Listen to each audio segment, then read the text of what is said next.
Members, good afternoon. Welcome to this afternoon meeting. It's the appointed time and we have a quorum. I call to order the meeting.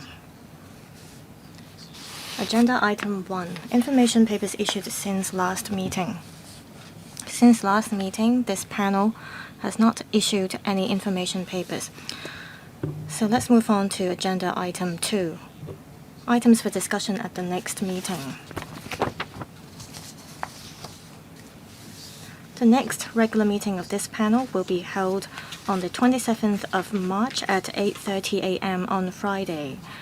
The Transport and Logistics Bureau proposes discussing the following 2 items. A proposal to make permanent a supernumerary post of Administrative Officer Staff Grade C in the Transport and Logistics Bureau. And B, facilitation of transshipment of goods. Do members have any views on the administration's proposal? If you do, please raise your hands. All right, if members do not have any particular views, let's move on to agenda item 3. Enhancement of existing tax concessions for shipping-related activities and introduction of a half-rate tax concessionary regime for physical commodity trading activities. I now invite the government officials to come in. Members who would like to speak, please press the Request to Speak button.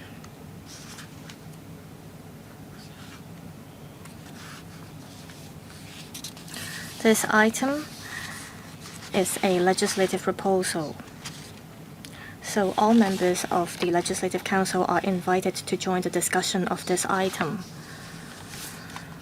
I remind members that according to Rule 83A of the Rules of Procedure, members shall not speak on or move any motion or amendment relating to a matter in which they have direct or indirect pecuniary interests, unless members disclose the nature of such interests. If members have any direct or indirect pecuniary interests in relation to this discussion item, please disclose the nature of such interests before you speak.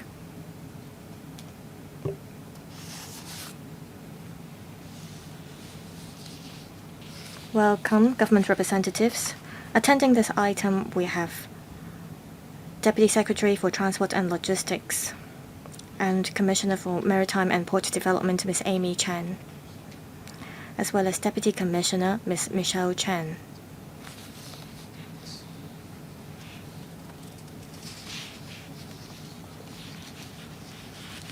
For the paper provided by the administration, as well as the PowerPoint presentation and the background brief prepared by the Legislative Secretariat, they have already been issued to members.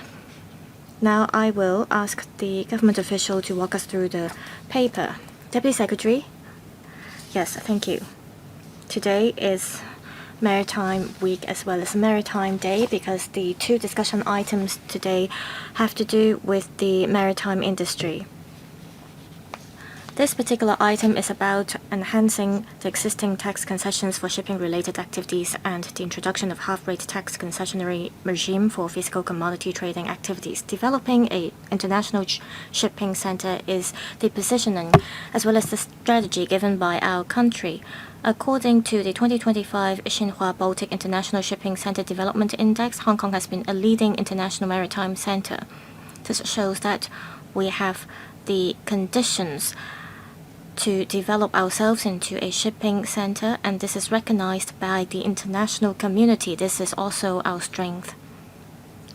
With one country, 2 systems, our bilingual common law, free economy, as well as a simple and low tax system, Hong Kong has become an ideal base for shipping companies from around the world to establish businesses. Hong Kong currently has over 1,200 port and maritime companies, representing an increase of about 10% over 5 years earlier.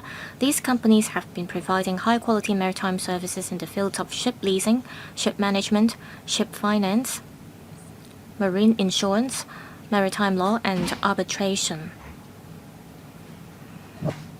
to further promote the development of our shipping industry in the 2024 policy address as well as in the 2025 and 2026 budget, there are measures to introduce tax concessions for shipping-related activities as well as for physical commodity trading. In the 2025 policy address to further display the government's determination to develop commodity trading in Hong Kong, there are announcements of measures to promote such activities. With fierce competition as well as geopolitical uncertainties, Hong Kong must continue to reinforce our competitiveness as well as our advantages. We have to continue to strengthen our resilience as well as international cooperation in order to maintain our appeal as well as status as an international shipping center. Since 2022, the government has already rolled out tax concessions for shipping-related activities to attract shipping companies to come to Hong Kong. These have been proven effective. In relation to the proposal we make to introduce tax concessions for shipping-related activities and physical commodity trading activities, they will help enhance our status as an international shipping center as well as to maintain our competitiveness. Now I will ask my colleague to brief members on the concrete details of the proposals. Afterwards, I'd be happy to take members' questions. Yes, Mr. Jeffrey Chim. Members, there will be two parts to my presentation. First, I will talk about the amendment to CAP 112, the IRO, in relation to rolling out tax concessions for shipping-related activities to encourage more shipping companies to come to Hong Kong and set up operation, as well as to revive the ecosystem in Hong Kong. From 2020 to 2022, the government rolled out a series of tax concessionary measures. They include offering tax concessions to ship lessors as well as to leasing managers, and the measures have been effective. For example, in 2020 to 21 as well as from 2023-24, the number of benefiting ship lessors increased from 11 to 64. There have been changes in the international tax landscape. The OECD rolled out BEPS 2.0 to cope with base erosion as well as profit shifting risks. According to this tax reform package, a multinational enterprise group, or MNE, with an annual consolidated revenue of not less than 750 million euros will be subject to a global minimum tax at the effective tax rate of 15% in each tax jurisdiction in which they operate. Hong Kong introduced the Hong Kong minimum top-up tax to require an in-scope MNE group to pay top-up tax as from 2025 if the effective tax rate of the tax paid by its constituent entities in Hong Kong is less than 15%. In order to maintain our competitiveness after the rolling out of BEPS 2.0, we have reviewed our tax regime, and we think that there is room for us to enhance the tax system as we comply with the international tax rules. In relation to the details, we are going to roll out 4 measures. The details are in Annex 1. First, we propose to relax the definition for ship leasing. At present, the IRO prescribes that the qualifying term of operating lease and finance lease in respect of qualifying ship leasing activity shall be over 1 year, and that the lessee of the qualifying ship leasing activity and ship leasing management activity shall be a ship lessor, ship leasing manager, or ship operator. To accommodate for greater flexibility for business operation, we drew reference from the aircraft leasing tax regime.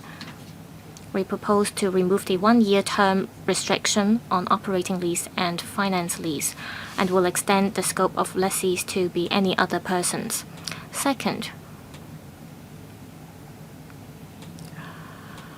to introduce an additional option of a 15% concessionary tax rate for qualified ship lessors, qualified ship leasing managers, and qualified shipping commercial principals, we will introduce a new measure. This will allow them to opt for the 15% concessionary tax rate to lower their compliance costs so that they will not have to go through the complicated calculation.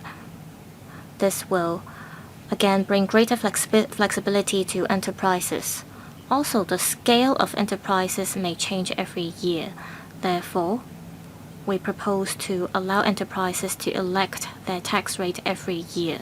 For those who opt for the 15% concessionary tax rate, we will allow them to meet a more relaxing economic substance requirement that is about half of the current threshold.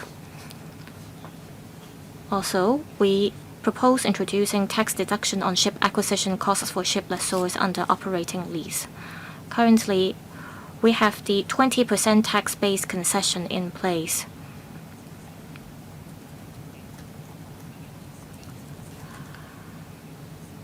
However, the OECD thinks that there is no reasonable basis to keep the 20% tax-based concession, so the 20% tax-based concession is not allowed in the calculation of the effective tax rate under BEPS 2.0. After drawing reference from the aircraft leasing regime, we propose to roll out a new measure to replace the 20% tax-based concession. And this measure will better reflect the operating costs of shipping-related activities. Shipping acquisition cost is a high upfront cost, so we believe that the new measure will help offset the income for the first 5 years of the shipping companies.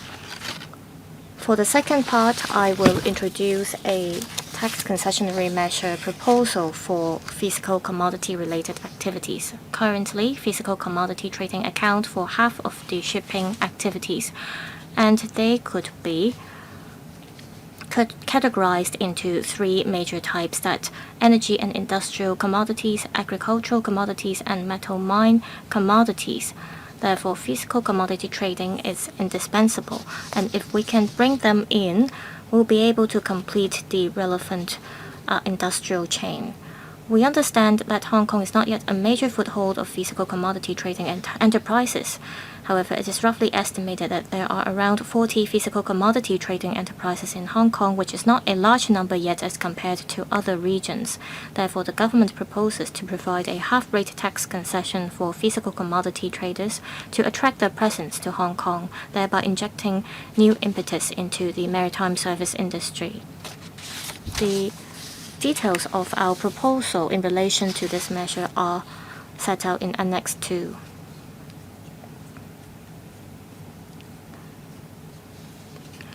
First, we recommend providing a half-rate profits tax concession for assessable profits derived by qualifying physical commodity traders from qualifying physical commodity trading activity. In relation to qualifying physical commodity traders, they refer to an enterprises fulfilling the criteria. Also, for physical commodity trading activities, they refer to activities of buying and selling of qualifying physical commodity items that result in physical delivery of the items. That is what we call deal making in Hong Kong. Also, we will include a schedule in the legislation. After consulting the relevant sectors, we suggest including 55 items on the schedule, and they cover the common physical commodity items. On coming up with the list, we took into consideration whether the items could boost the maritime service industry. For example, could the items be shipped on the sea, and whether the commodity items are actively traded. So these measures are in line with our goal to develop Hong Kong into a hub for greenfield bunkering.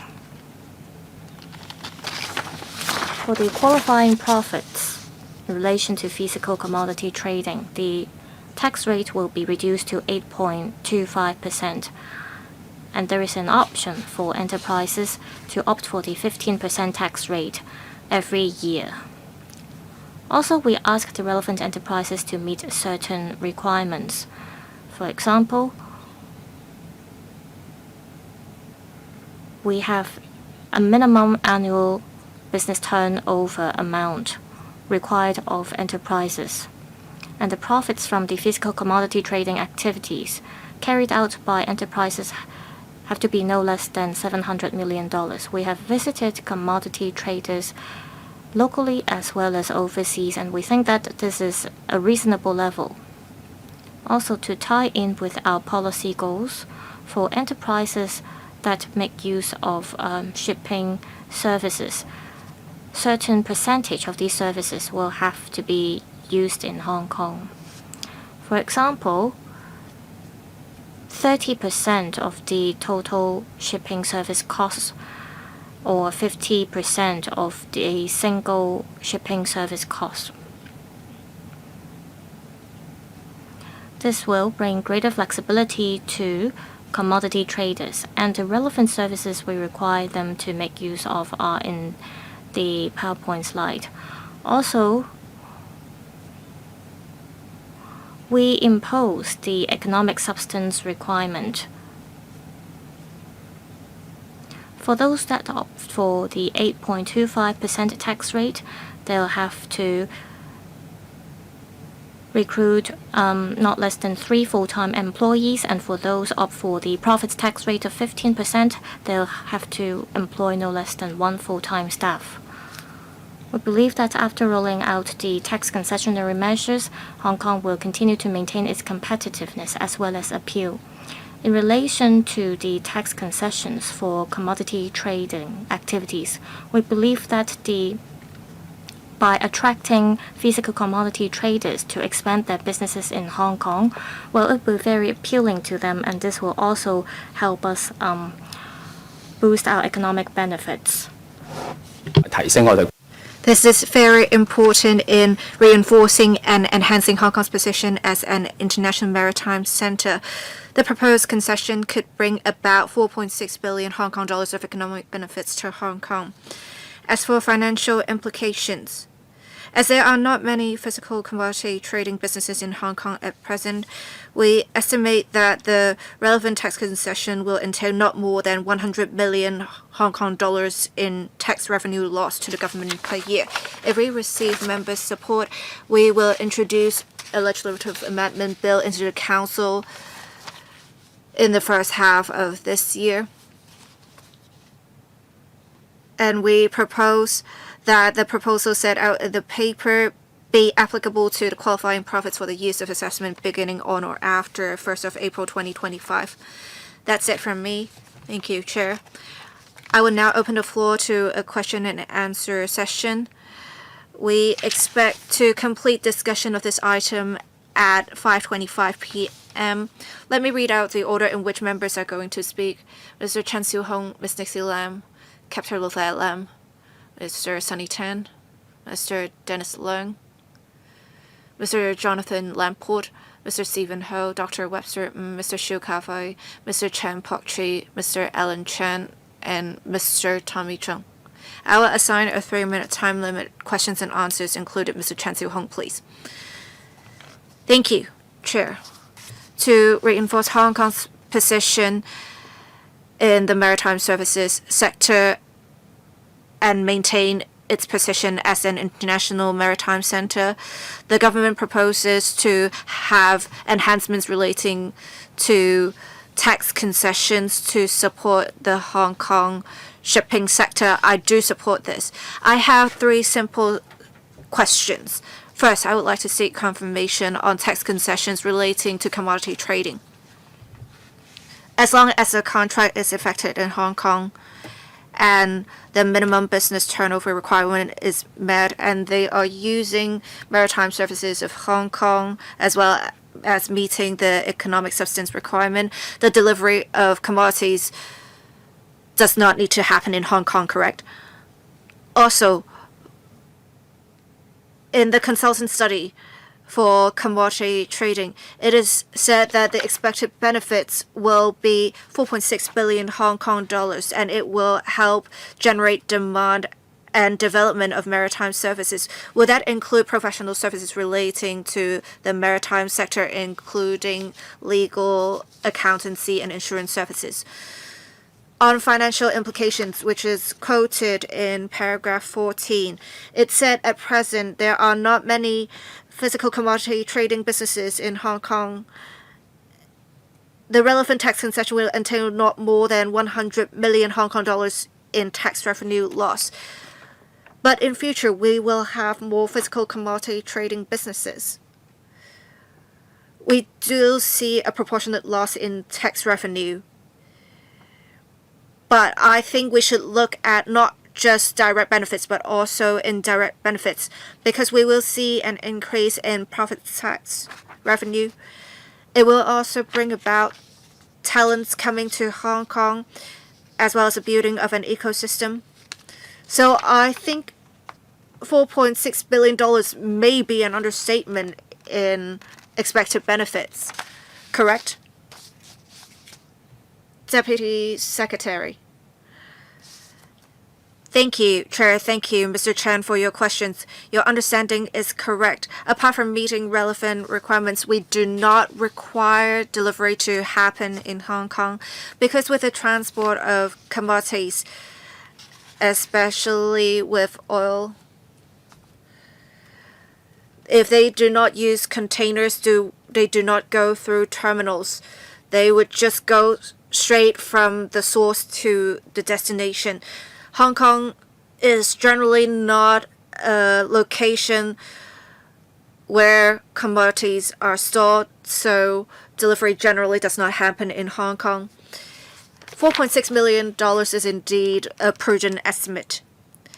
It would include some non-direct benefits, including professional services relating to the maritime sector, but it does not include indirect use of professional services available in Hong Kong.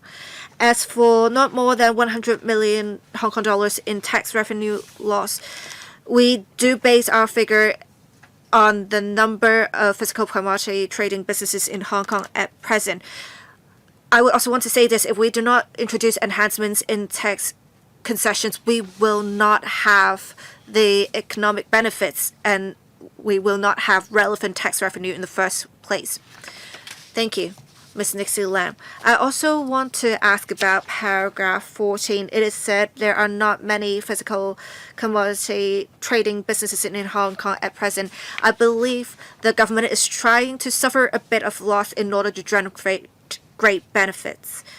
I want to ask, if we achieve the scale we have in mind for commodity trading, does the government have a model in estimating how much more taxes we can charge?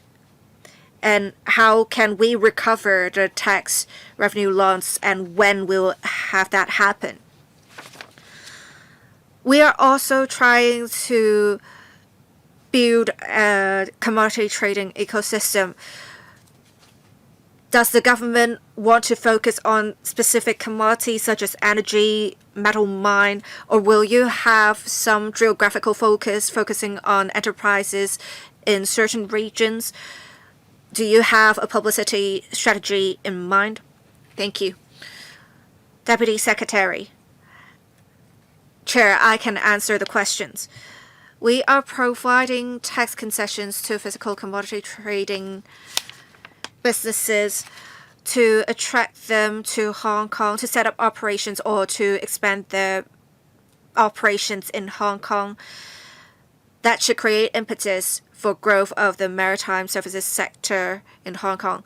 And we had many members under the Maritime and Port Development Board, previously the Maritime and Port Board, to consult a study, and under study some questionnaires, surveys were done, and according to the findings, the proposed concession could bring about $4.6 billion in economic benefits and not more than $100 million in tax revenue loss.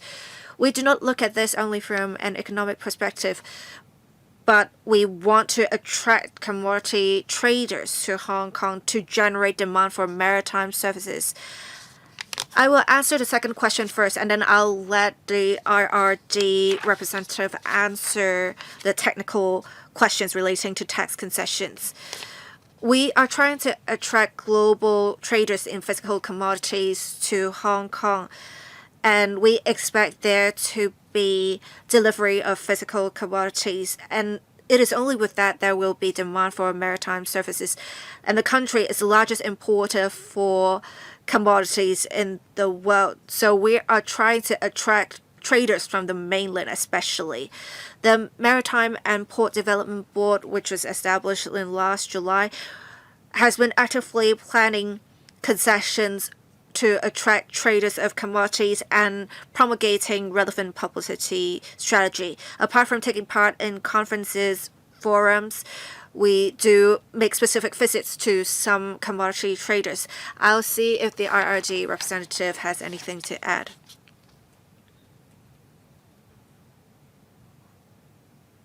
Deputy Commissioner,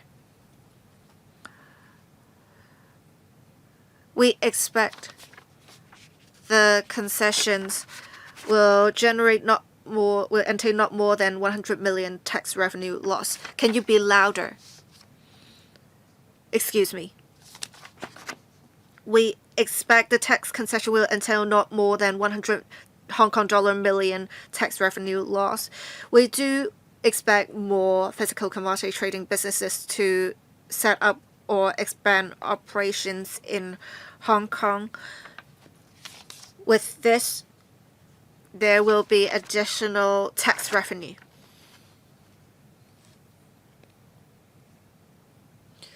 But we do not have specifics about the scale and operations of the trading businesses at the moment, so it is hard for us to estimate how much more in tax revenue they can bring. So you don't even have any estimates, you don't even have any indicators for your estimations?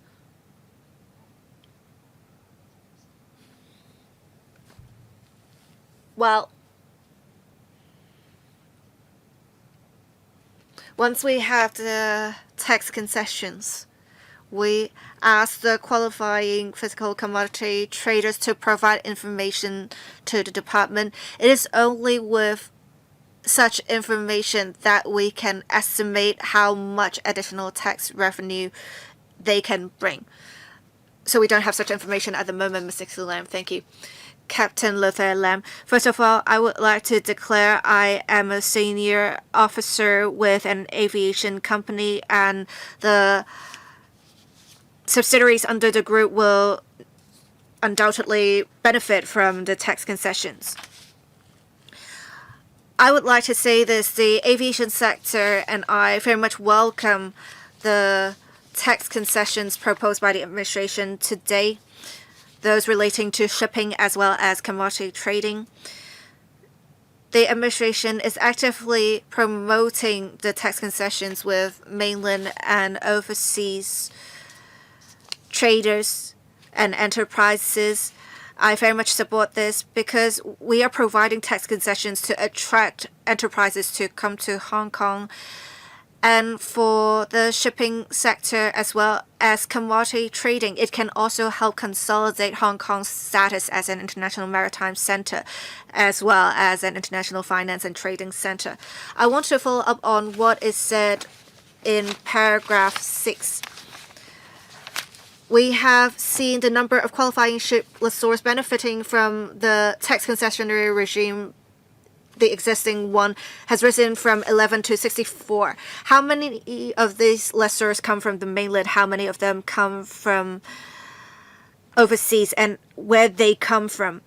When the government is promoting to these enterprises, what, apart from tax concessions, attracted them to come to Hong Kong? And we have the Hong Kong Maritime Week in November every year. With the legislative timeline, I believe the tax concessions relating to commodity trading will become effective at the end of this year. So I hope that you can promote this at the end of the year. Thank you.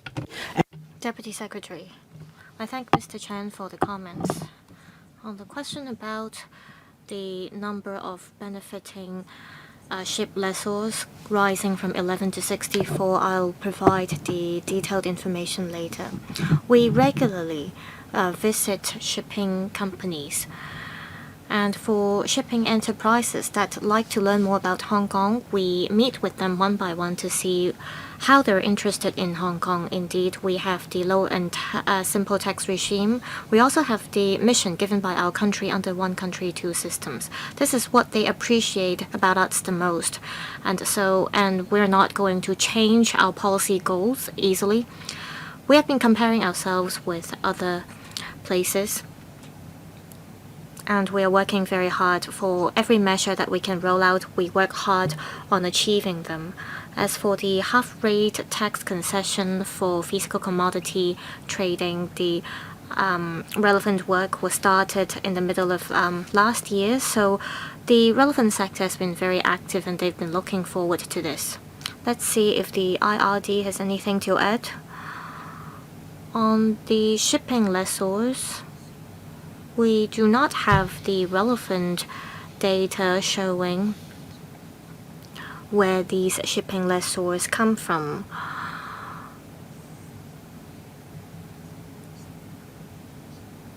However, according to my experience with assessing their files, I understand that a lot of these shipping lessors come from the mainland. Next, Mr. Sunny Tan. Thank you, Chair. I'm happy to see that the government is promoting policy changes in relation to tax concessions for shipping-related activities as well as for physical commodity trading. Our industry welcomes these moves. I've talked to the relevant sectors and I have the following two questions. First,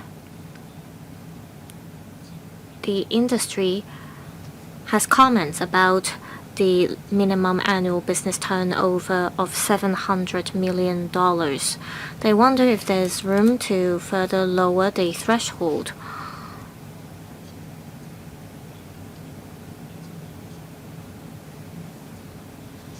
For enterprises that have converted themselves into physical commodity traders, they want to start from a lower threshold so that they can step by step move their operations here.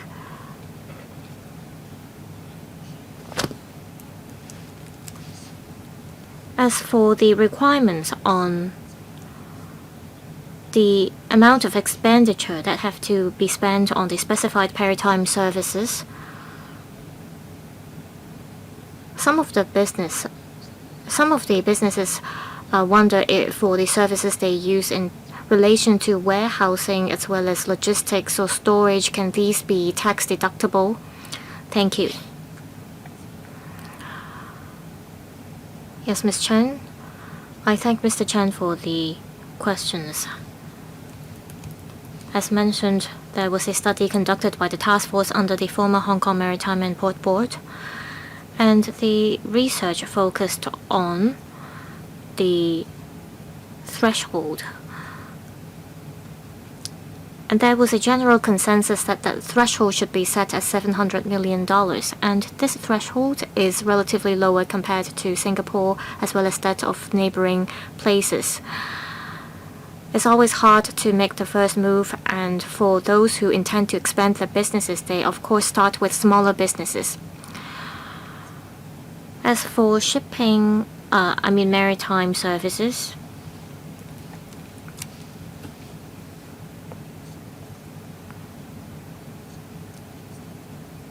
physical commodity traders will have to meet certain requirements in relation to the expenditure on maritime services in order to benefit from the tax concessions. So you'll have to enter into contracts in Hong Kong, make use of legal services or our insurers in Hong Kong. After we roll out the tax concessions, we will continue to monitor whether there is room for us to further improve the measures. Most of the commodity trading will not go through Hong Kong for delivery. Next, Mr. Dennis Leung. Chairman, I'd like to ask about the tax concessions for shipping-related activities. The LegCo has passed the OECD's BEPS 2.0 requirement, and for those MNEs that have a profit of over 750 euros per year, they'll have to comply with the certain requirements. Now that you are proposing this tax concession, I want to know if these measures conflict with the OECD tax reform package in any ways. I don't want to see any embarrassing situations arising. Also, how many MNE actually have a revenue of 750 million euros and that they'll have to pay the tax? I want to know if you have any relevant statistics in this regard. Also, after you roll out the tax concessions, how many companies do you think you can attract, especially for the tax concessions for physical commodity trading? And how will the data compare with that of Singapore? And how many job opportunities will they create? Ms. Chen.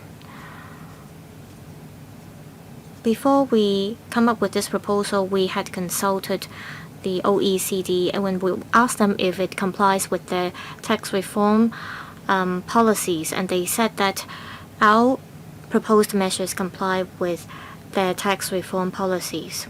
For some companies, they have just made a profit for 750 euros, and for the next year, the revenue may fall. Therefore, we propose to allow them to opt for different tax rates every year. If their revenue does not meet 750 euros, of course, they can opt for the 8.25% tax rate. If they fail to meet the revenue target, they can perhaps opt for the 15% tax rate. We have talked to the relevant experts as well as members of the sectors, and we have come up with this threshold.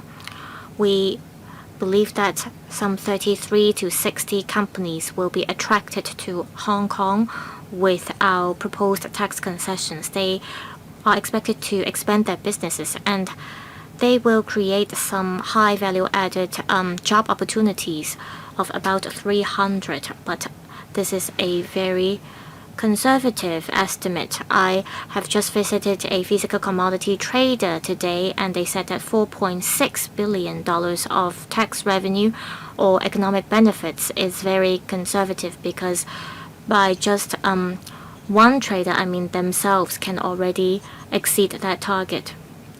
Next, Mr. Jonathan Stewart Lamport.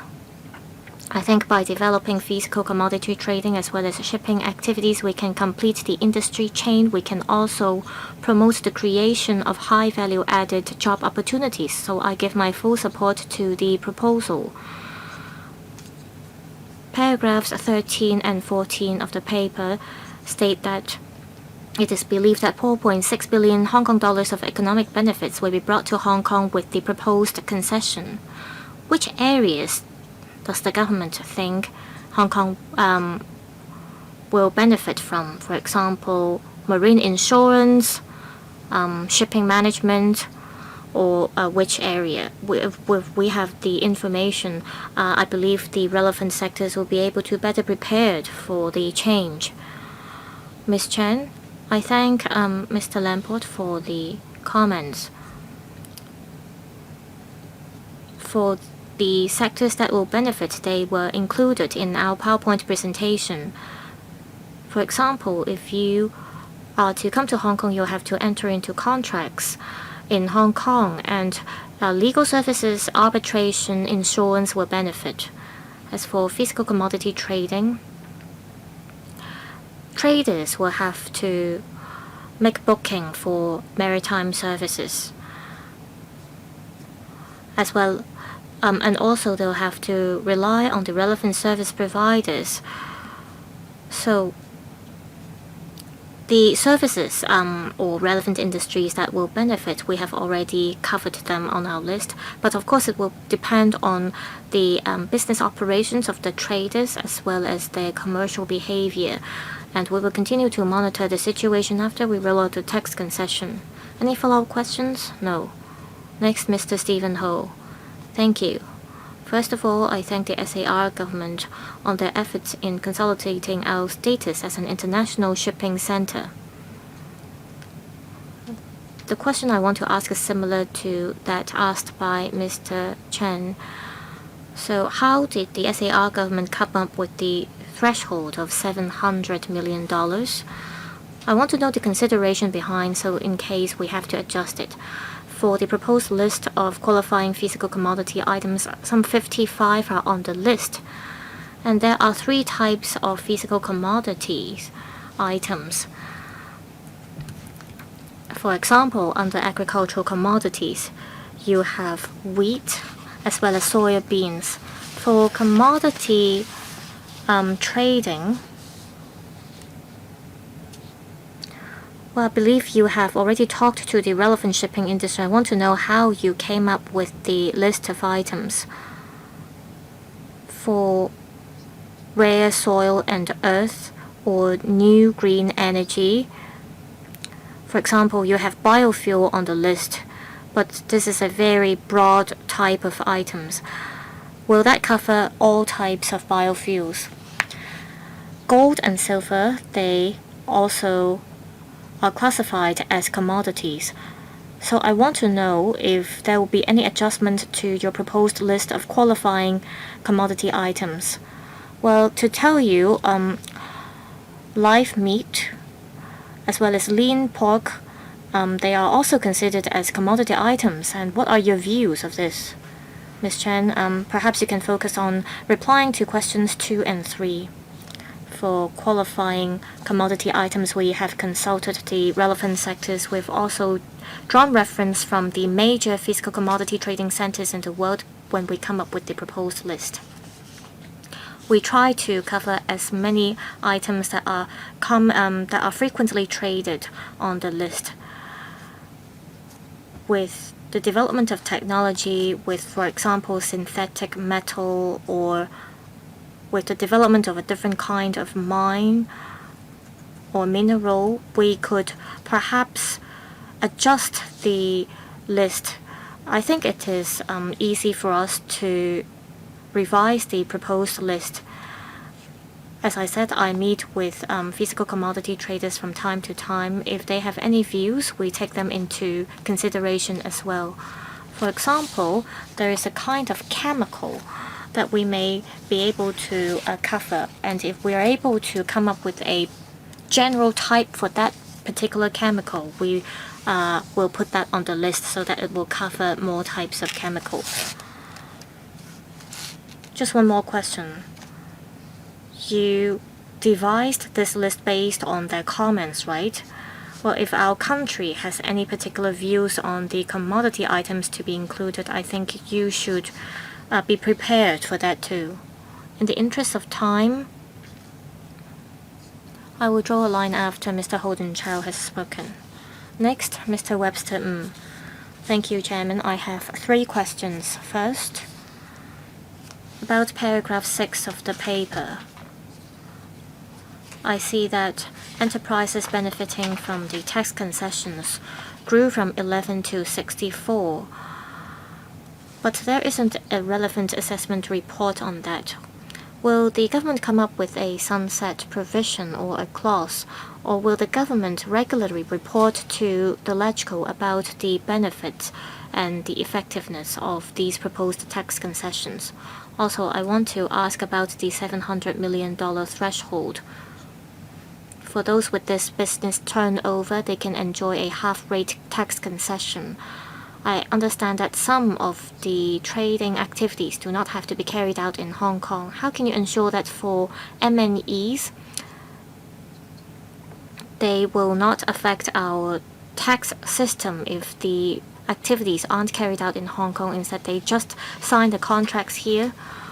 Also, for physical commodity trading, you said it will help promote the demand for shipping services, but the supervision standard for shipping sector as well as physical commodity trading aren't the same, will you consider making an adjustment so that we can form an ecosystem combining physical commodity trading as well as maritime services to attract traders to come? Deputy Secretary, I would want to first answer the first question and the last question.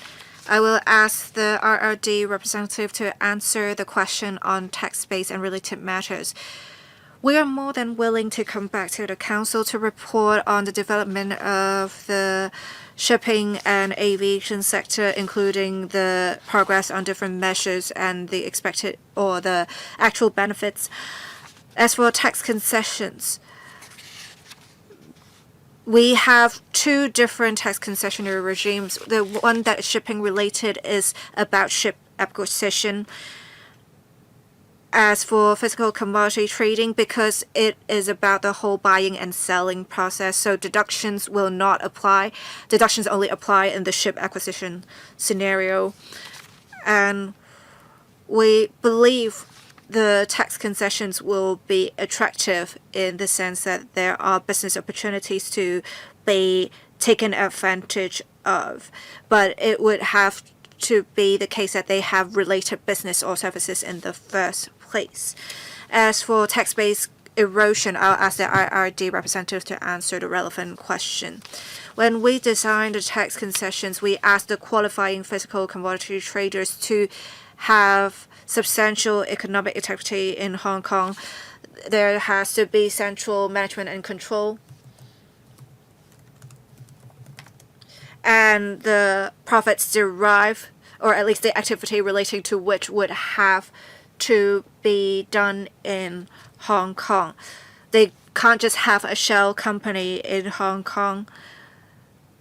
And the profits they generated in Hong Kong will be taxed in Hong Kong. All right, Mr. Xiu Kafei. Thank you, Chair.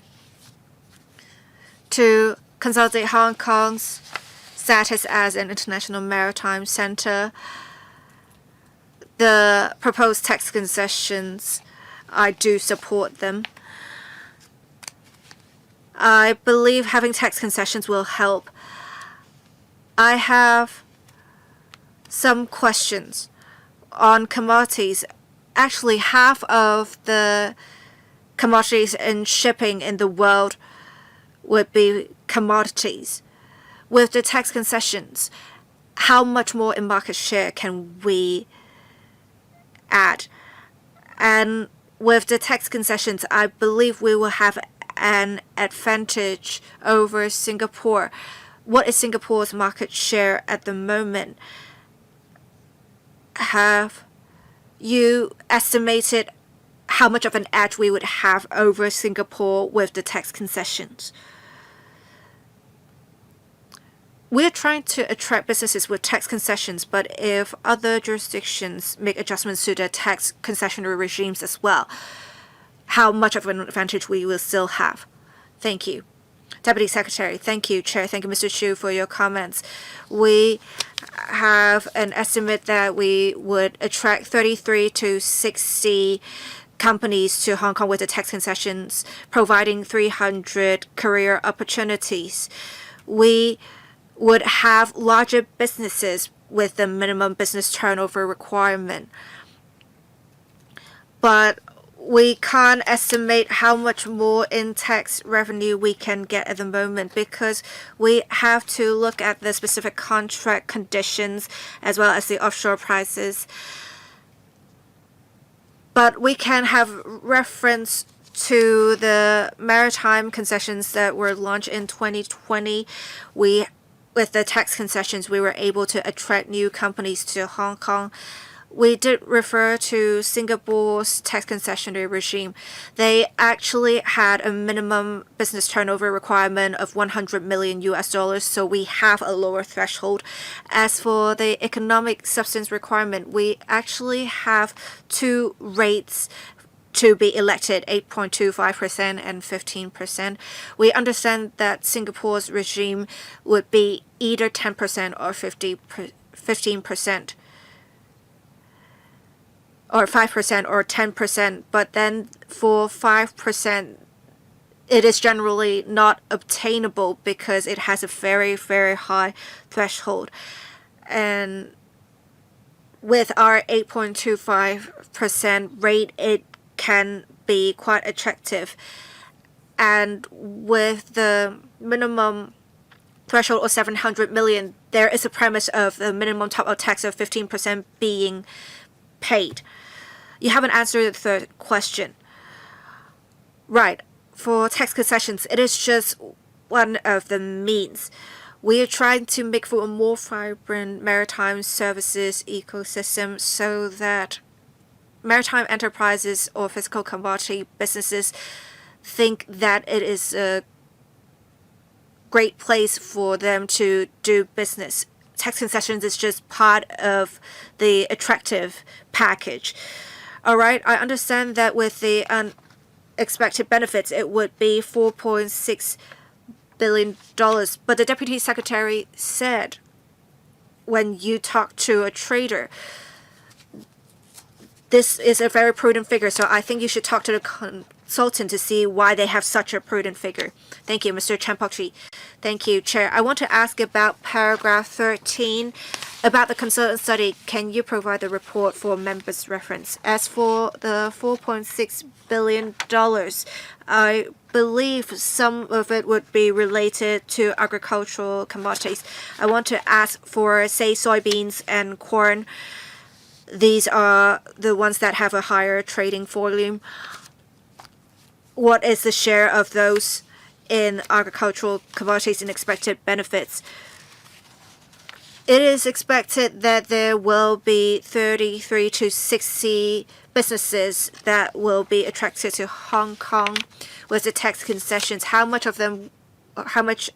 of them would be related to agricultural commodities? Deputy Secretary.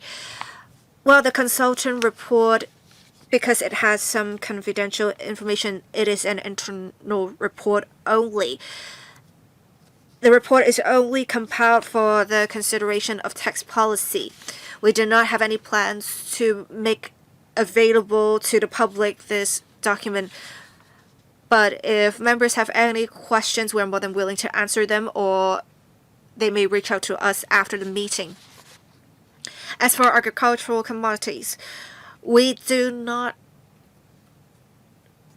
specifically focus on agricultural commodities or other types of commodities. As long as they are of the three categories, the 55 commodities under the schedule, we will provide tax concessions if they are making use of our maritime services.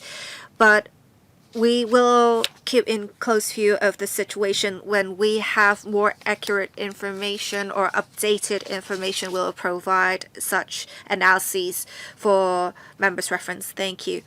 Mr. Alan Chen, I very much support the proposed legislative amendments because the proposed tax concessions will consolidate Hong Kong's status as an international shipping center.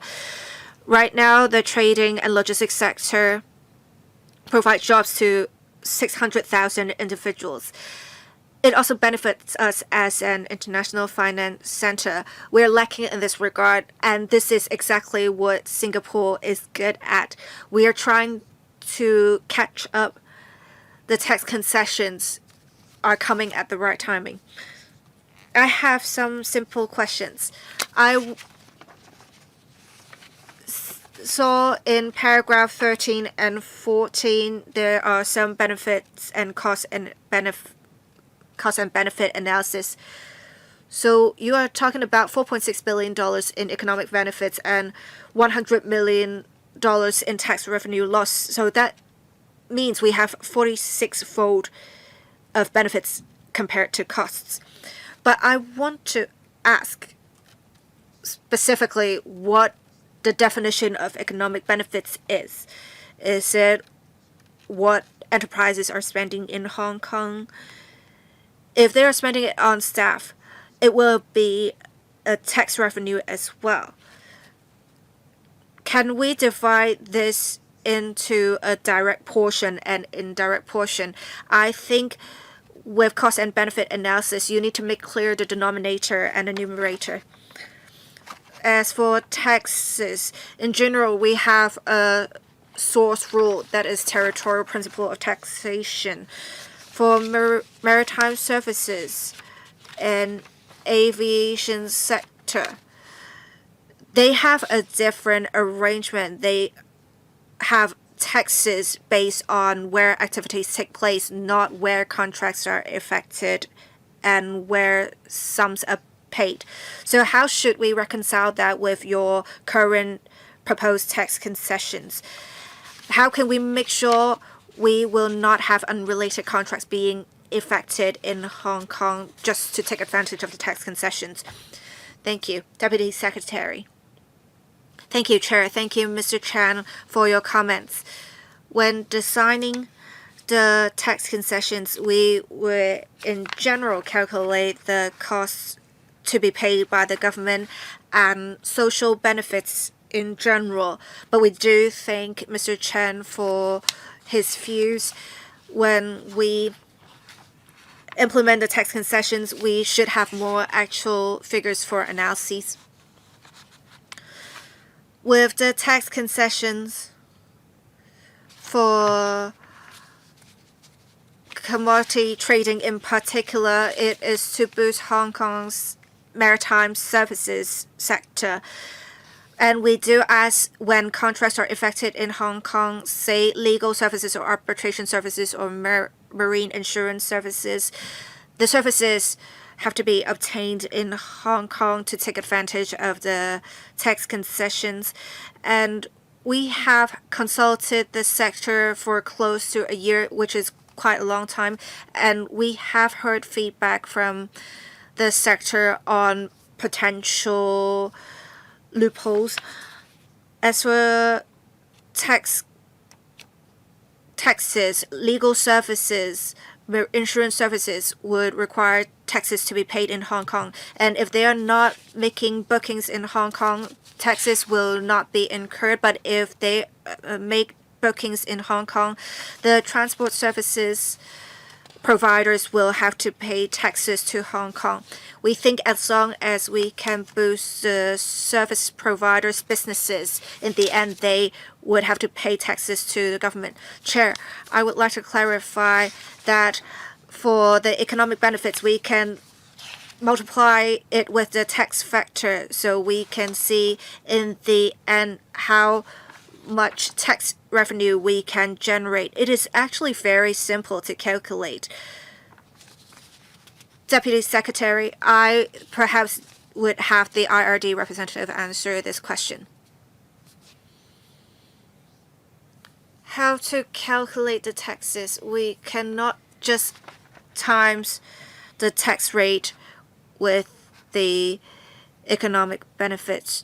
Say if they hire staffers, they would have to pay salaries, the companies, but then there are allowances. Different companies have different operations. There are different types of expenditure incurred.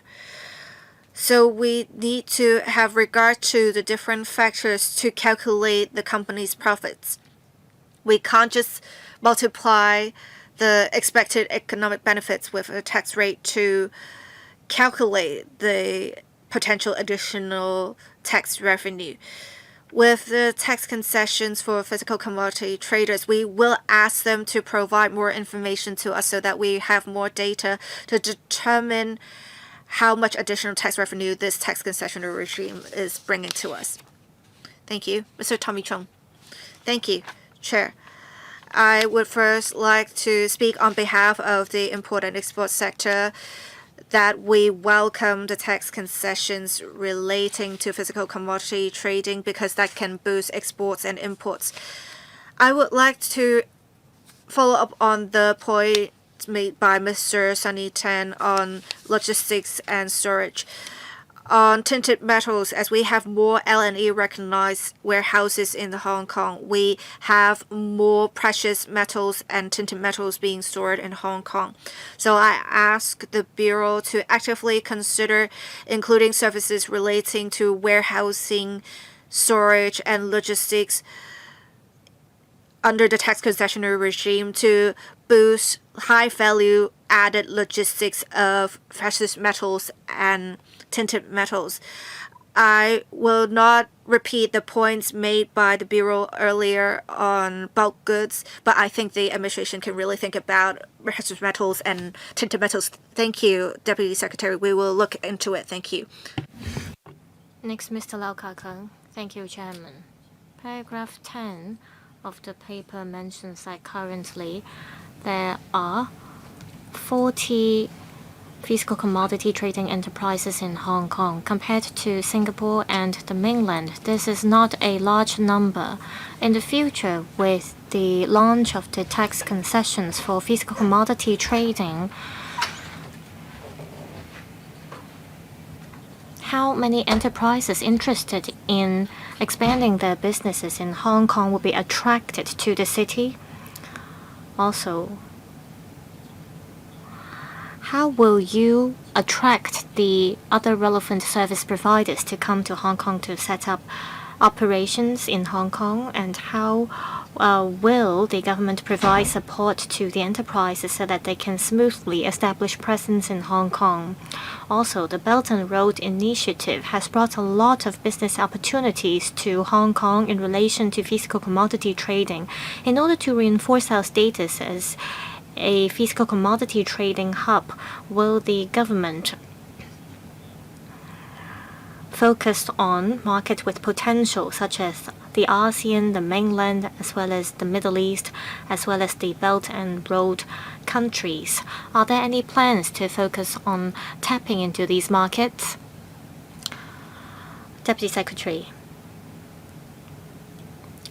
Indeed, in the 2025 policy address last year, it was announced that a committee on physical commodity trading is led by the Financial Secretary to study how we can build a physical commodity trading ecosystem. In order to build this ecosystem, we need the participation of different policy bureaus, and the FS is leading this committee.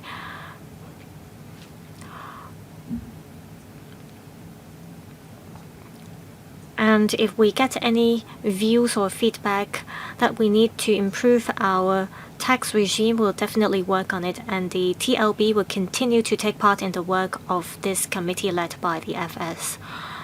Also, as mentioned just now, our goal is physical commodity trading enterprises from around the world. As for what kind of commodity items they trade and where they are from, this is not the most important point for us. And after all, the mainland is the biggest commodity trading, commodity item importer or trader in the world.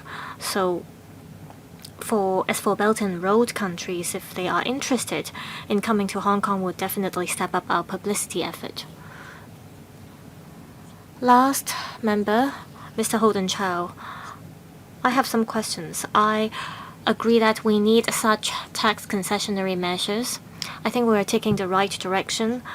I have a few questions. According to the paper, some $4.6 billion of economic benefits will be brought to Hong Kong with the proposed tax concessions. Can you give us an estimate of how many direct or indirect job opportunities will be brought to Hong Kong as well?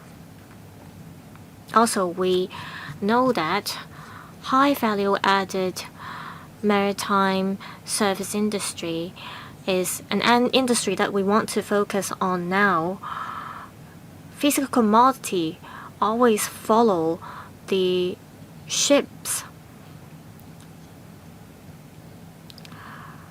As far as I understand, for some physical commodity items, they do not require storage, but others do require storage. So I want to know if the administration has thought about this. What kind of physical commodity items will require storage in Hong Kong? And for, say, a particular type of physical commodity items that require storage, will we offer the relevant support facilities to them? Then we won't be just offering the tax concessions. We can also offer the warehousing services to them, and that could also help bring job opportunities to Hong Kong.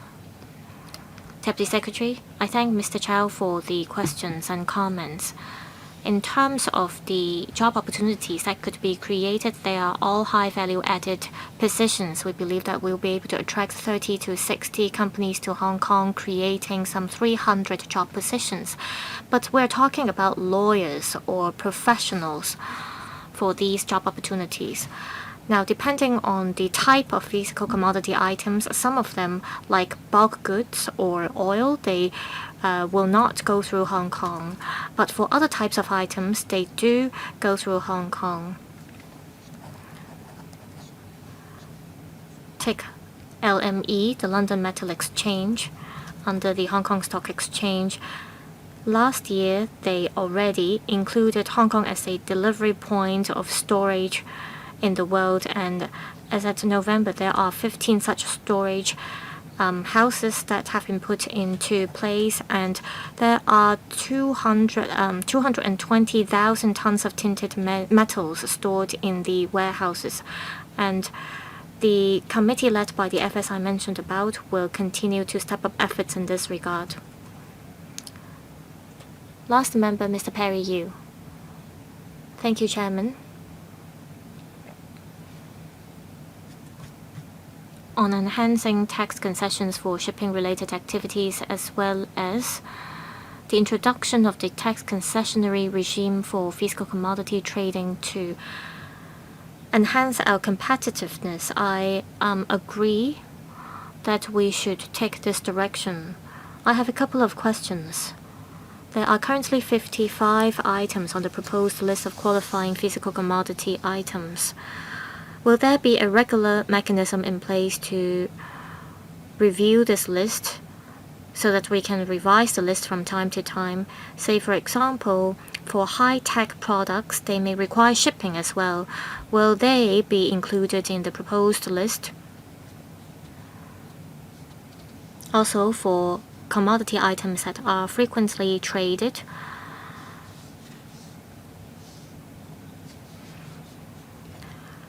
they might be transported or delivered by air service, but they could be shipped because of the new concessionary measures. What do you think about this? Deputy Secretary, well, for this list of 55 commodity items, we drew reference from the major physical commodity centers around the world. We also consulted the advisory committees within the government when we devised the list. As to how we should update the list in the future, we'll have to set up a mechanism. So I will look into establishing a new mechanism. And under this mechanism, we'll have to keep monitoring what kind of physical commodity items are traded on the market. Also, it is very important that we keep close communication with the sector. This is because this list has to reflect the market in the world, and we will also have to serve the relevant industries. So if you have any particular views, please reach out to us. As for how we can attract traders to ship their goods via sea transport, we realize that the maritime industry really keep in view the development of the market. As for what kind of commodity items will be shipped on sea, it's hard for us to say at the moment, but if we see a different demand for a certain commodities in the future, we will update the list. So far, gold, metal, or silver are transported by air, so there's a rare chance that they will be shipped on sea. But if we see a different demand, or if we see any changes in the development of the market, we will be willing to update the proposed list. Any follow-up questions? No? Then we will conclude this discussion item. I thank the government representatives for attending this item. Now we move on to agenda item 4. Proposed legislative amendments to tackle mishandling of duty-exempt methyl alcohol. I now invite the government officials to come in, and those who would like to speak, please press the request to speak button. This discussion item is a legislative proposal. All members of the Legislative Council are invited to join the discussion of this item. I remind members, according to Rule 83A of the Rules of Procedure, members shall not speak on or move any motion or amendment relating to matters in which they have direct or indirect pecuniary interests, unless they disclose the nature of such interests. If members have any direct or indirect pecuniary interests in relation to this discussion item, please disclose the nature of such interests before you speak. Let's welcome the government representatives to attend this item. Attending this item, we have Deputy Secretary for Transport and Logistics and Commissioner for Maritime and Port Development, Ms. Amy Chen.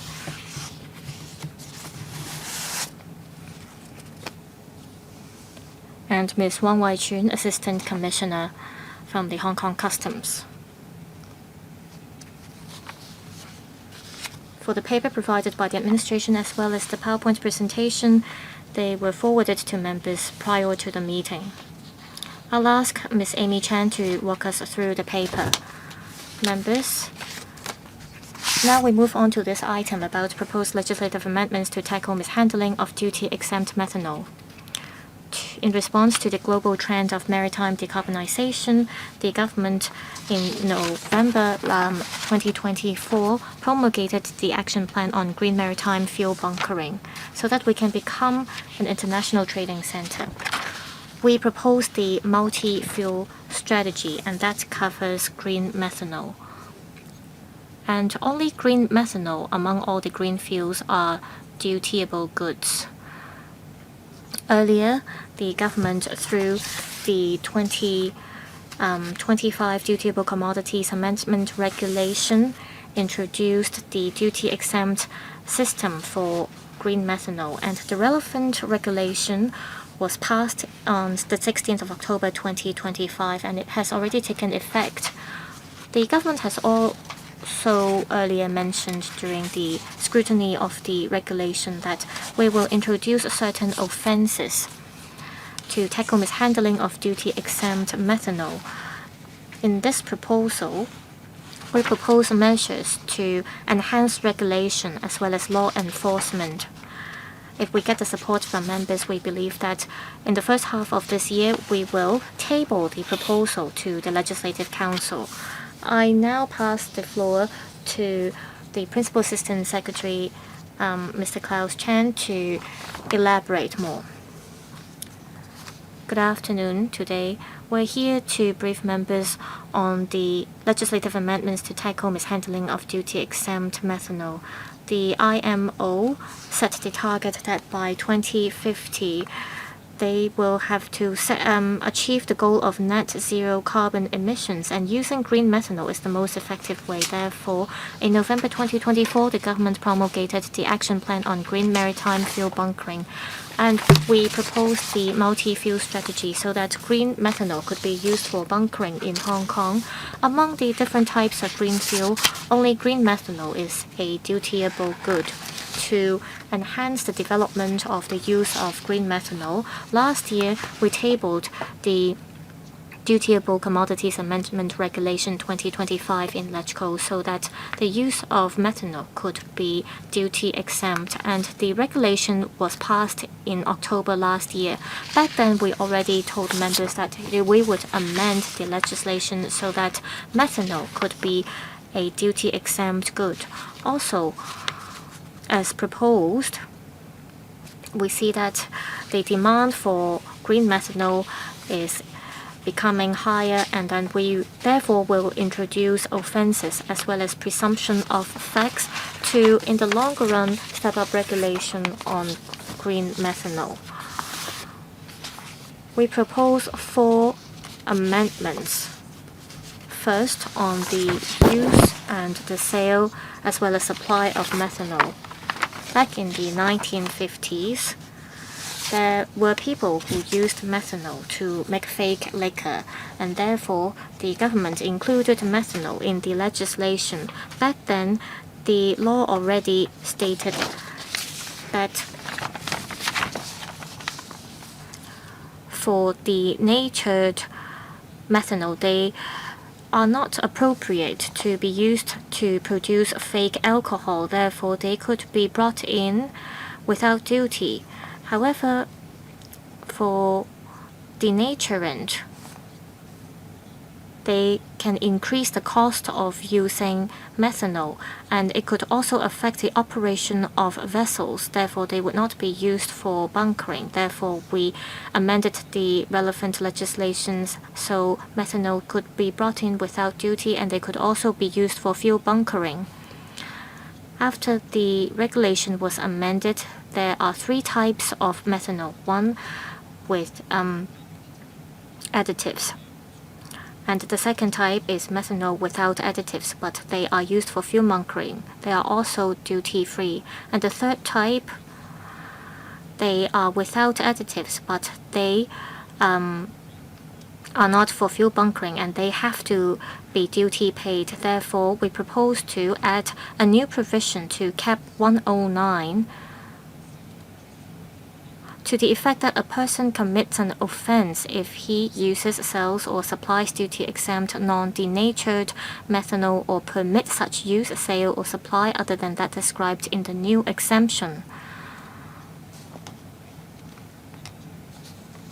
Second amendment for methanol that are For the second suggestion, we propose that placing duty-exempt non-denatured methanol or causing it to be placed in places other than an outbound vessel will be made an offense. There is a second proposal about requirement of delivering a warning notice to a receiver of duty-exempt methyl alcohol for use as fuel in outbound vessels. The purpose of duty of methyl alcohol is to deter the production of adulterated alcohol, and with duty fully paid, it is quite expensive, so it is not economical for making adulterated alcohol. As such, there is currently no specific requirement concerning the delivery of such methyl alcohol under Chapter 109. But with the import of non-denatured methyl alcohol for use as fuel in outbound vessels made possible, it is necessary for us to say in delivery such methyl alcohol should not be used outside of the intended purpose. So we propose to have a warning saying that this duty-exempt methyl alcohol is for use as fuel in an outbound vessel only. We are planning to also introduce a presumption of fact. If one says they have paid duties, the Customs and Excise Department in general can only distinguish between a duty paid and non-duty paid dutiable commodity by having one produce a duty paid document. But such a document may not be readily producible by persons in possession of such commodities. We do presume innocence in Hong Kong's legal system. In general, defendants will not be asked to prove they're innocent, making it difficult for the Customs and Excise Department to prove offenses. We already have some provisions under Chapter 109 relating to presumptions of facts. If some facts designated by certain provisions are there, it would make it easier. In the absence of contrary evidence, a substance under question will be considered dutiable. So part of the burden of proof is reasonably shifted to the accused, enhancing effectiveness of enforcement. And we want to introduce such a presumption of fact for non-denatured methyl alcohol. We need to introduce this presumption of fact for one's possession of non-denatured methyl alcohol, and that it has an alcoholic strength exceeding 30% by volume. We need to make sure such alcohol is legally handled. If it does not have its duty paid, in general, it can only appear under two purposes. One, it is used for bunkering. Two, it is currently stored in a warehouse of the Customs and Excise Department. So there are only two possibilities. So if one possesses non-denatured methyl alcohol, but they are not a licensee of a warehouse recognized by the Customs and Excise Department, nor the holder of a valid permit for such possession, the methyl alcohol is considered and presumed to be dutiable commodities. Or the methyl alcohol is intended for use other than that described in the new exemption. It would give rise to a reasonable belief with the presumption of fact that the methyl alcohol is dutiable. We are proposing the alcoholic strength to be exceeding 30% by volume because methyl alcohol with an alcoholic strength not more than 30% will not be used as fuel in outbound vessels. We consider introducing this threshold appropriate. And we also want to make sure there is no undue impact on an ordinary individual who may possess methyl alcohol for legitimate purposes such as using paint or varnish, because methyl alcohol in paint and varnish will in general be less than 30% in alcoholic strength by volume. We consider this threshold to prevent such an undue impact. We also will introduce some penalties relating to the offenses. To have a to misuse non-denatured methyl alcohol, it would be misuse of a dutiable commodity in general, and one is liable to a fine of $1 million. If the warning notice concerned is not provided, that is, the duty-exempt methyl alcohol is for use as fuel in an outbound vessel only, one is liable to a level 5 fine, $50,000, and imprisonment for 6 months. We consulted the Legislative Panel on Economic Development on the Action Plan for Green Maritime Fuel Bunkering on 4th of March 2025. The members supported the measures suggested under the Action Plan. In September last year, we introduced the Dutiable Commodities Amendment Regulation 2025 to the Council about the misuse of duty-exempt methyl alcohol, as well as offenses being a second step for effecting duty exemption for methyl alcohol for bunkering use. Members were supportive of the two-step approach. We plan to introduce the proposed legislative proposals into the Council in the first half of this year. Thank you. That's it for my presentation, Chair. Thank you. The discussion is supposed to end at 6:10. I will assign form time limit. I will read out the order in which members are going to speak. Mr. Chen Siu-hong, Mr. Dennis Leung, Captain Luther Lam, Mr. Alan Chen, Mr. Siu Ka-fai. Mr. Chen Siu-hong, you'll be the first to speak. Thank you. Thank you, Chair. The Dutiable Commodities Amendment Regulation 2025 passed last year is applicable to methyl alcohol used for bunkering. And with this, we should have more methyl alcohol being imported into Hong Kong to prevent mishandling of duty-exempt methyl alcohol. The government has introduced some new provisions.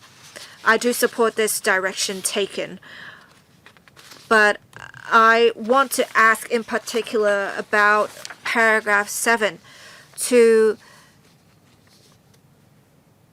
cause or place non-denatured methyl alcohol in places other than an outbound vessel. I think that is quite an interesting expression. So we have for vessel bunkering or for bunkering tankers, there will be tools and facilities ancillary to the vessels, and methyl alcohol may be stored in those facilities. Would the expression that you have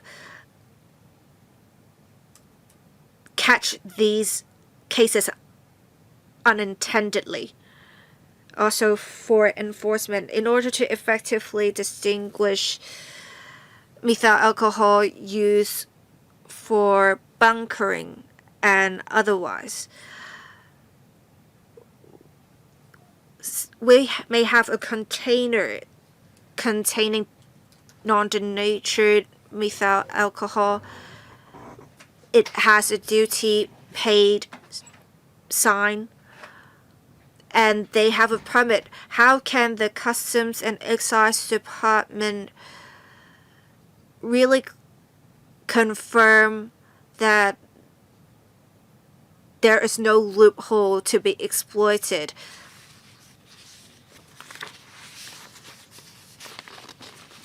Deputy Secretary, I will answer the question on enforcement, and I will ask the Customs and Excise Department representative supplement my answers.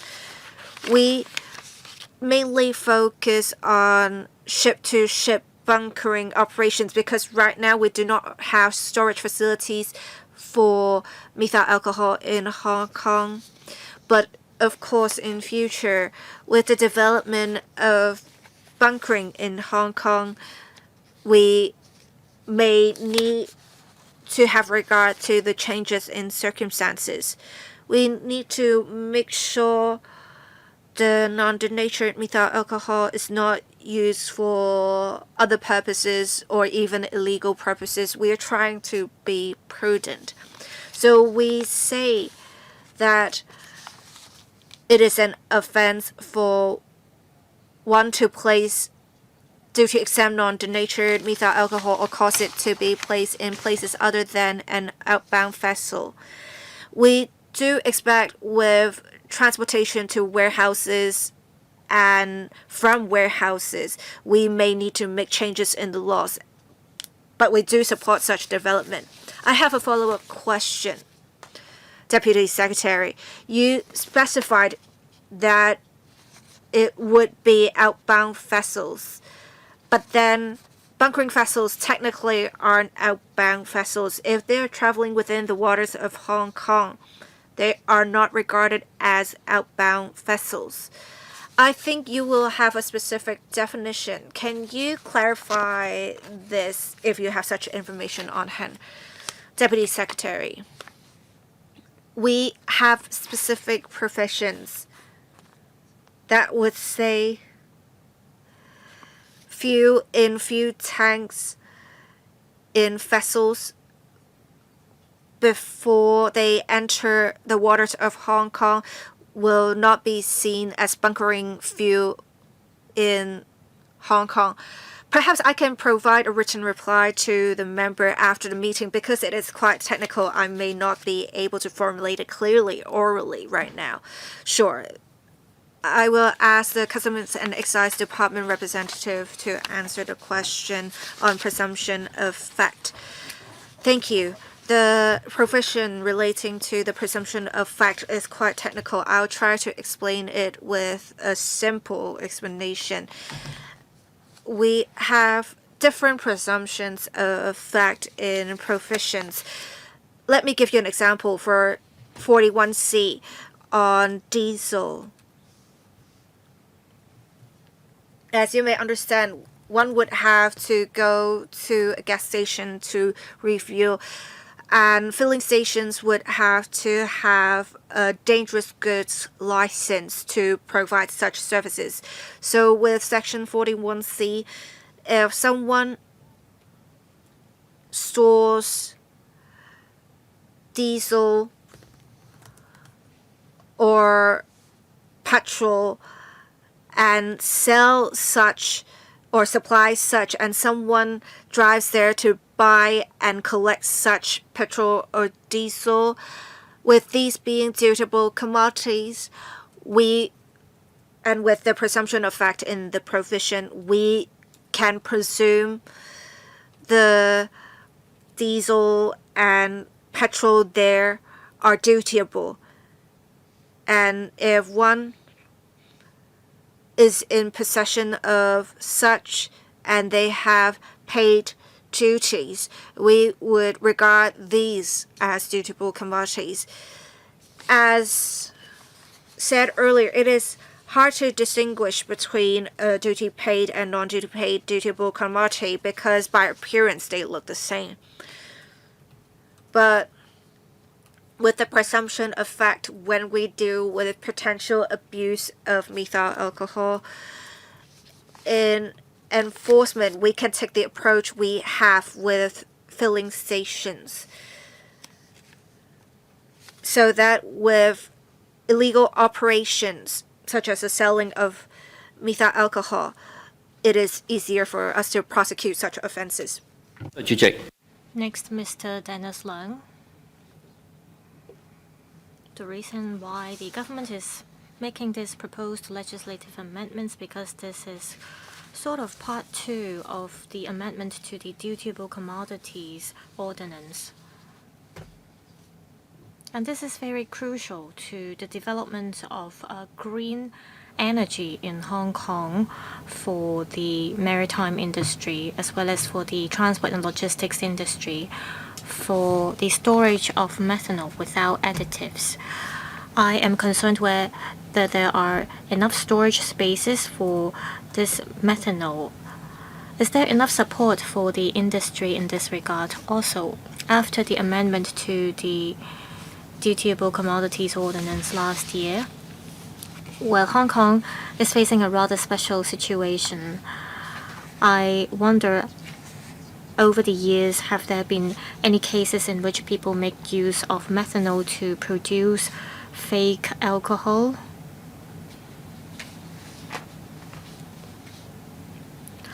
Also, after the legislation is amended, how will Customs and Excise enforce the law? What kind of measure would you put in place to combat any potential non-compliances in the future? Also, for one of the offenses, the fine is only $50,000. How can you increase deterrence so as to prevent people from manufacturing fake alcohol? Ms. Chen, according to our action plan, we are reserving 9 hectares of land in Chengyi South to build storage facilities. Between September and November last year, we invited people to submit expressions of interest, and we got a lot of feedback from the industry. And based on the feedback, we can process the applications as well as take forward the site formation works. Of course, I wish that the storage space is not enough because that means there is a high demand. But indeed, we can work with the GBA to ensure success. I believe that in the Guangdong province as well as in other mainland cities, they are working in full steam to build the facilities, and these facilities could be shipped to Hong Kong. I believe that in the near future, we'll be able to work with the GBA in this regard. Also, in Tuen Mun West for the reclamation project, we have also reserved space for storing green energy. As for the point about manufacturing fake alcohol, there is a great concern about making use of methanol to produce fake alcohol. It looks like it is quite complicated for us to amend the legislations. This is because we have to stick to the original legal framework. In fact, not just the custom and excise, but also the Marine Department will take part in the law enforcement actions as well. They have to make use of positioning technology as well as their radar to monitor very closely the locations of different vessels. If the vessels are in suspicious locations, for example, on the shore of certain outlying islands, and if there were no prior reports given from the vessels, then that will draw the attention of the law enforcement agencies. I'll defer to the customs to elaborate. Yes, as mentioned, for methanol, it is a good included under the Dutiable Commodities Ordinance. Last year, we already amended the regulation to make methanol a duty-exempt good, but we will still make use of our licensing as well as permit system to monitor the relevant activities. So every time if there is a vessel that bring in methanol for fuel bunkering, we would know because they need to apply in advance. And as usual, we will make use of intelligence. We will adopt the intelligence-led as well as the risk-based approach, and both on the sea as well as in the city, we will mount operations. Also, there is a radar monitoring as well as command center. For the radar, in the radar surveillance center, we can monitor vessels involved in methanol fuel bunkering activities. If we detect any irregularities, for example, for vessels that engage in fuel bunkering without permits, or if the vessels concerned are not over 400 tonnage in capacity, and if these vessels are parked very close to the fuel bunkering vessels, then our staff at the radar center will take actions. For example, we will deploy our patrol vessel to conduct patrol. So there are ways for us to effectively detect any irregularities or non-compliance cases. So please rest assured. Next, Captain Lothair Lam. The shipping industry supports the positioning of Hong Kong to develop itself into a green fuel bunkering center. And this is going to be the global trend for the international maritime industry, so there is much potential for this. After the promulgation of the action plan in the policy address last year, the chief executive also said the government will be prepared to build a corridor for green energy. So it is crucial that we build ourselves into a green fuel bunkering center. There are worries that people would make use of denatured methanol for unlawful purposes, such as for producing fake alcohol that might cause fatalities or deaths. I want to know, in recent years, are there any cases in Hong Kong or in neighboring countries where people make use of methanol to produce fake alcohol that leads to monetary losses? Also, in the mainland as well as in Singapore, do they have the same provisions in their laws to regulate methanol? Also, the amendment concerns methanol that exceeds the alcoholic strength of 30% by volume. So my question is, if we exempt the duty for alcohol with high alcoholic strength by volume, does that mean the law will not really serve its purpose, because all alcohol will be duty-free? Ms. Chen? As mentioned, as we devised the legislative amendments, we consulted the relevant parties, and the relevant parties are still very concerned about problems with manufacturing fake alcohol. I remember that during our consultation exercise, there was exactly a case in Southeast Asia where deaths arose because people made use of methanol to produce fake alcohol. For 30% by volume in terms of non-denatured methanol, it is rare that people would make use of this kind of non-denatured methanol to produce alcohol based on the presumption of effects principle, because it is very costly to do so. It's just that for methanol with lower alcoholic strength, they will have to pay a lower duty. Yes, customs. I've checked our records. I believe that for many years we haven't seen any cases involving fake alcohol in Hong Kong or for alcohol involving methanol. I believe they had all applied for permits. It's just that they did not meet certain conditions stated on the permit. But for smuggling cases involving methanol, we haven't seen such cases for years. 3 members are waiting to speak. I declare that I will extend this meeting by 15 minutes. Next, Mr. Alan Chen. I support the policy on promoting green fuel bunkering. I will first raise my comments, and I have 2 questions. My comment is, what is the urgency of making use of green fuel as at the end of December 2025? There are 106 vessels that make use of methanol for fuel bunkering, and for other ships there are in a total 439. That means only 2% of the fleet make use of methanol for fuel bunkering.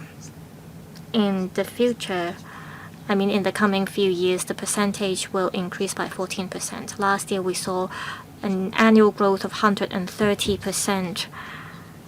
So we see that it is a global trend to make use of methanol for fuel bunkering. If we do not provide the relevant support or ancillary facilities, well, let's imagine we will lose 14% of businesses. How much pressure will we have to bear? So I fully support this legislative amendment. I have 2 questions. Would that cause any disturbances to the public? In 2025, what was the tax revenue from the duty paid for methanol? Is it possible to make methanol duty-free if the tax revenue is not high, and if you spend so much administrative effort on dealing with methanol? Well, nowadays there are many liquor choices.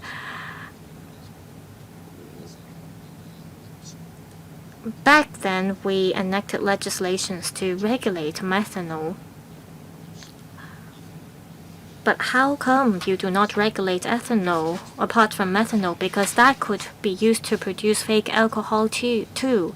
So why don't you simply relax all the restrictions to make it easier? So my question is, what was the tax revenue in 2025 in this regard? Second question, apart from methanol, there are other types of green fuel.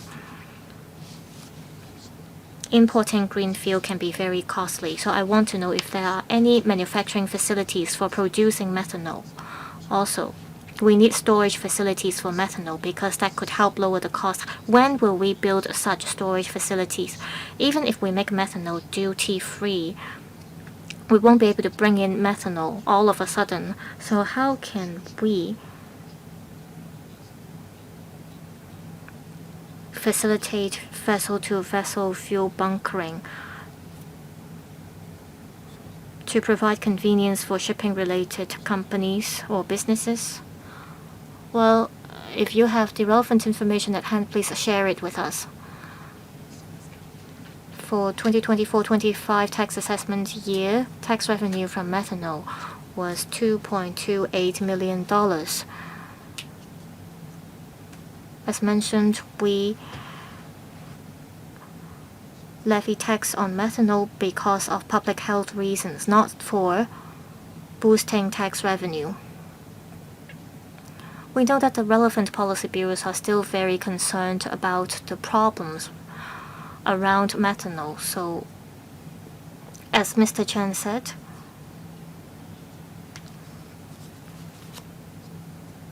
there's an urgency for us to make methanol duty-free to build ourselves into a fuel bunkering center. We have to prove to shipping companies that we are ready for this. If not, shipping companies will not consider coming to Hong Kong, and that would compromise our efforts in trying to build ourselves into a green fuel bunkering center. So we can only stick to the original framework, and under this framework we want to do our best. That's why we propose the legislative amendments. Yunan. Thank you, Chair. On making use of green energy for shipping to tie in with the global trend, I do support this. I want to ask about paragraph 7, the offenses. If one uses, sells, or supplies duty-exempt non-denatured methyl alcohol or permits such use, sale, or supply other than that described in the new exemption, it is an offense. I want to ask, for methyl alcohol, apart from making it into alcohol for drinking and for use in shipyards, would they use methyl alcohol for dilution in paint or in industrial processes in the manufacturing of plastic? Have you consulted industrial companies to make sure their daily operations will not be affected with your proposals? Deputy Secretary. Thank you, Chair. Thank you, Mr. Xu, for your comments. For methyl alcohol use in industrial purposes, they can have duties exempted by denaturing the methyl alcohol, so our proposals will not affect them. There is no need to consult them. Chair, I have a follow-up question. I want to make sure none of the companies will be affected, right? None of the companies will be affected. I hope that in future there won't be someone saying all of a sudden that their operations are affected. Sure, thank you. Ms. Nixie Lam. Thank you, Chair. I want to ask what criteria one has to meet in order to be eligible for the duty exemptions. What are the approval processes? I also want to ask the Customs and Excise Department, how will you try to detect behavior of mishandling of duty-exempt methyl alcohol? Is there some sort of assessment mechanism, or how have you been communicating with stakeholders in effective enforcement, in support of effective enforcement? Ms. Wong, thank you. Chair, thank you, Ms. Nixie Lam, for your questions.